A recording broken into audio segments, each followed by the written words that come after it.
Hello and welcome to TWA True Crime. I'm your host Austin, and today we're going to be talking about the Halloween murders of Logan, Ohio. Now, the murders themselves didn't happen on Halloween, but they did change Halloween forever in Logan, Ohio.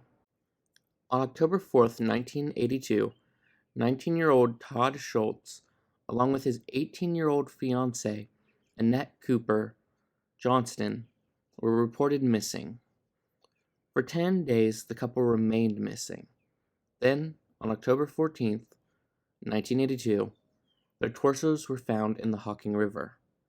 2 days later, their heads and limbs were both found buried in a cornfield next to the river. Both had been shot several times. While investigating the scene, cops noticed a man standing in the cornfield watching them.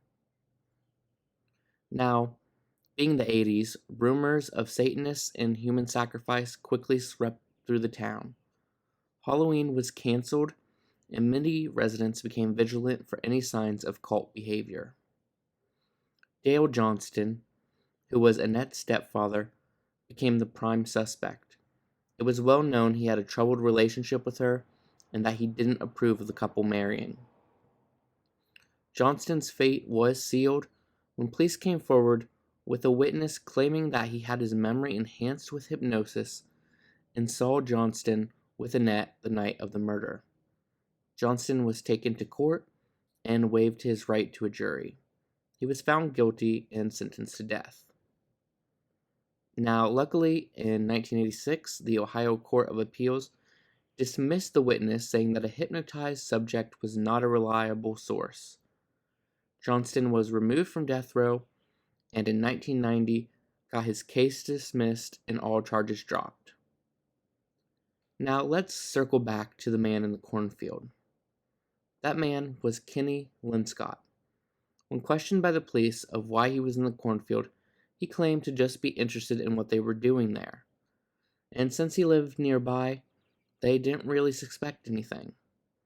Now, he was originally a suspect due to him actually being at the crime scene and for going to the hospital with a deep cut the same night the couple went missing. Police, however, decided to dismiss Kenny as a suspect. The case went cold until 2007, when Kenny's estranged wife told the police that the night the couple went missing, Kenny had brought them back to their house along with another man. When he returned later that night, he was covered in blood and had a deep cut on his arm. The next year, in 2008, police reopened the case and charged Kenny Linscott as well as Chester McKnight with the murder of this young couple. McKnight received 2 life sentences in 2008, but in June of 2009, thanks to testimony from McKnight, Kenny's charges were reduced from murder to abuse of a corpse. He was then released from prison. Now, luckily for the people of Logan, Kenny died in 2013, so they no longer have to worry if a murderer was walking among them in their town. Johnston attempted multiple times to receive compensation for his wrongful conviction, and finally, in April of 2020, almost 40 years after his false conviction, he was rewarded over $750,000 by the state.